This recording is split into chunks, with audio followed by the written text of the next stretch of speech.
Hello and welcome back to another episode of A Weekly Waypoint, a show where I talk about my week and the things that interest me, and if seeing Tony Hawk's footage without the song attached to it is discomforting to you, I do apologise. I did look up some royalty-free music to attach to it, but everything was just a bit shit, and also it's Boxing Day and I don't want to work that hard, so we're just going to have to put up with it, I'm afraid. Another thing we're going to have to put up with is my lousy gameplay, because it's been a while since I played Tony Hawk's Pro Skater 3, and I forgot that you can't do the whole, like, you know, shuffling your... I know there's a technical term for it, but shuffling your board around while grinding to, like, up your combo crazily. And also this is a skater with middling stat points, because I haven't really done any of the story stuff yet, or I have on Tony Hawk. But I thought, hey, you know what, wouldn't it be fun to create a skater for this video? And then I realised you can't really do anything too wild with skaters in this game. And then I realised that I had less stat points because I hadn't been using this skater. Anyway, it's a whole thing. So my scores will not be very impressive, and neither will my ability to not wipe out. And yes, I chose the Canada level because it's Christmassy. It's not, but it's snowy, and snowy is Christmassy, and it hasn't been snowy where I live. It's been actually kind of unseasonably warm, so there you go. Something I realised as I was playing this level is they really lay on the fucking Canadian stereotype of ending literally everything they say with A. Anyway, yeah, it was Christmas. I hope everyone had a lovely Christmas, and if you don't celebrate Christmas, I hope you just had a lovely weekend. Or a happy Hanukkah, because this is one of the years where it intersects with Christmas, so that's cool. I personally had a lovely time with my family, who got me all sorts of bits and bobs, which was quite lovely. I also got myself The Witcher 3 on Xbox, the complete edition, which I do have on PC, and there are some videos of it on the channel, but it doesn't run all too well on my PC, and I wanted to see, obviously, the next gen updates and stuff. Annoyingly, I could have got it for £6 before the update came out like a month ago, but I was literally so strapped for money, I was like, I probably shouldn't spend £6 on a video game right now, so I had to spend £20 on it this time around, but it's worth it. I haven't really got much to say about The Witcher 3 at the minute, because I've already played the parts that I'm playing. All I want to say is it's just such a solid, well put together game that it's a joy to play around in every time. And it's been long enough that even though the quests I'm doing are familiar to me, there's enough about them that I don't remember that it's still a fresh enough experience. One thing that I'm doing, by the way, which probably isn't good news for you listening to this on the channel, but is for me, is I've decided that certain games I'm going to have to, like, decide that I'm going to make a video series about a game instead of just passively... I mean, I'll passively record everything I do still in case something wild happens and I want to upload it as like a single 30-second clip to Kritigri Shorts. That's a channel. Go subscribe to that channel because it might be getting some more attention soon for that reason. But also just because it's nice to be able to play a game without feeling like whenever I'm taking a clip, oh god, I'm adding to this massive backlog of video clips which I've not done anything with. It's okay, you know, some games can just be for me, and the games which I'm making content in will probably have better content for it. I still love making videos, I just am taking too many clips to make all the videos that I want to make, and sometimes that bums me out. But hey, maybe I'll change my mind if I get super into The Witcher 3, because I'm a little ways off from the point where I left off on PC, so maybe when I get to that point I can just pick it up from there. But at the minute, when it comes to making videos, my focus is on either live games or retro games. If you remember those two Fair Fighters videos I put out recently. I've also been playing some Gex 3D Enter the Gecko, which is exciting. I haven't really got enough to put together a video yet, but I'm really excited to make some Gex Gecko content, because who doesn't want Gex Gecko content in their life, right? It's funny when you go back to some childhood games and you revisit them, because you're like, I remember playing this so much as a kid, and then you get past like the first 4 levels and you realise I never got past the first 4 levels as a kid, so the rest of this game is going to be new to me. And that's always an interesting space to be in, playing a game you're very familiar with and have lots of fond memories of, but have actually never seen most of. I'm also very excited to finish Gex 3D Enter the Gecko, and get to its sequel Gex Deep Cover Gecko, which I also have lots of memories about. I remember there being kind of like this overworld that was like dark, and like it was a bit murky in the waters, and there was like secret agent stuff going on, I think, and there was also a Christmas level. The Christmas level would have been fun to play today, wouldn't it? Oh well. I'm still, like, I'm not spending as much time hanging out with my emulation stuff as I was a couple of weeks ago when I first set it up. But I mean, if you can go and watch that Weekly Waypoint where I talk all about it if you're more interested to hear more about that. But again, I'm just super happy to have it available to me to just boot up and play whenever I want.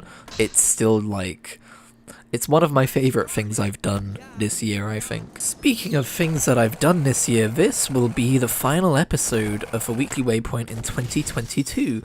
But I'm not going to talk about my favourite games of the year because I have a blog for that. So keep an eye on kritigri.wordpress.com to see my favourite games that I have played in the year 2022. I've written about a third of it so far, but it will be ready in time. I've never failed a year yet, and I've done it, I want to say this will be my 5th year in a row, although the first one was top 5 games.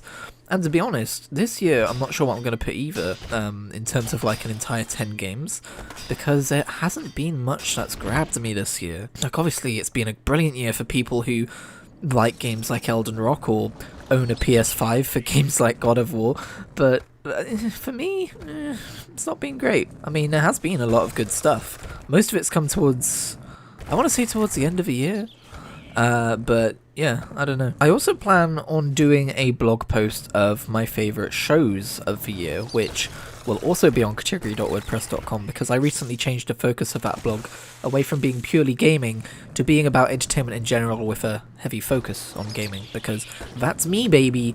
I'm the gamer that you all know and love. I'm sorry, I'll stop talking. But I want to do like a top 10 shows I've watched this year list.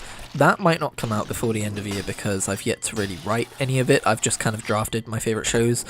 And after watching Andor, I'm going to have to redraft my favourite shows. But I'm excited to write more generally about shows that I watch. Basically, the 32-Bit Brain is the name of my blog. That blog is going to be a lot more like a written version of the stuff I talk about in the Weekly Waypoint. So look out for that. And again, I think I've mentioned this in the past. I've always wanted to do like, kind of like, you know, my thoughts on videos. I want to do that, but like as a scripted thing, and kind of convert some of those blog posts into videos, but I just don't have the time, sadly. And there is also the problem that when I do try and do that, something about the sound of my own voice when I'm reading something, like I know some people can't edit their own videos because they hate the sound of their own voice. I don't quite hate the sound of my own voice. If I do too much editing in one go, it does get to me, but when it comes to like reading something, I can't stand the sound of my own voice reading it back. But that's not the main problem. The main problem is time. But maybe I'll try and do some sort of thing for making a video out of my top 10 games of a year. The problem for that as well is with a video like that, you expect it to be kind of like very well made with lots of B-roll footage and stuff like that. And I feel like getting B-roll and stuff, is like playing with fire in terms of copyright law on this website, but B is just a thing I don't really do much of because it takes a lot of time. And again, this is a hobby. If I was doing this for a living, no doubt I would be investing in B-roll footage for stuff, but going out of my way and getting lots of different clips of different games, it would take a lot longer to make that video than normal. So I don't know if that video is even going to exist, but it is a fun idea that I think every year I want to do it and I never do. Feel free to let me know in the comments what your game of the year was and why. I'm legitimately always very excited to hear from people. I like asking my friends, hey, what was your favourite game you played this year? I realise as I'm saying this out loud, I'm actually not sure I've ever asked my friends that, but I like the idea of asking my friends, hey, what was your favourite game this year?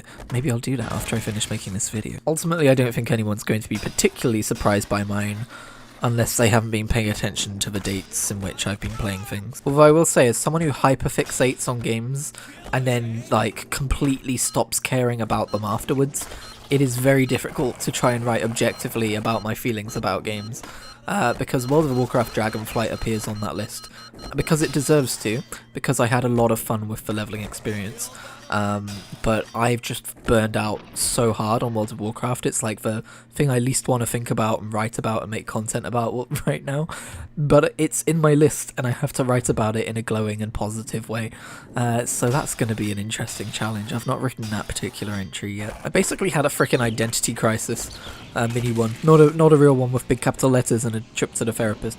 But like a oh great, my OCD's playing up that kind of level. Anyway, I've been like, when I fell off playing World of Warcraft Dragonflight, I probably talked about it on this show, but I was so confused. I was like, but it's good.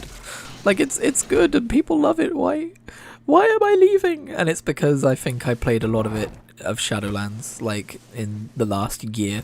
And so no matter how good the next expansion is, I can't I can't keep my interest invested in that for that long. Speaking of which, final thing I want to mention before we end this relatively short version of the video, Final Fantasy XIV, my FC, which I believe I've talked about recently, but I joined an American FC because they are a part of, they're the Grinding Gear FC, I'll just say it out loud because that's a YouTube channel I really like watching. Probably my favourite content creators this year. There you go, that's an accolade. And their FC is absolutely lovely, and we did a little Christmas photo shoot thing that I attended. It was 7 PM for them, it was 1 AM for me, and it was a delightful time. I did this on, I want to say, evening of a 23rd, morning of a 24th. So it was really festive and Christmassy, and it's probably going to be a Christmas memory that I will always have from this point on. You know, when you're having such a good time somewhere and you're like, oh, I'm making a memory right now. That's pretty much what that was. And it was really endearing because it was going to be like a quick little photo shoot of, we'll all stand in front of the fireplace and take a picture, and we'll all stand in front of this window and take a picture. But it took like over an hour to set up because various people were late and people didn't know where to stand, and people just idled and spoke, which was fine. It was like chill. I just find it super endearing that it was really difficult to set up people to take a group picture just like in real life. I will end this video with said picture, but we are approaching that end now because I just wiped out and you saw me make a pig's ear out of it. So thank you very much for watching this year's weekly waypoints. I'm assuming you watched every single one this year. If you didn't, you're a fraud. No, I'm joking. See you next year. Oh, look, there I am. The one with the horns in the back near the fireplace. That's me. Yeah, baby.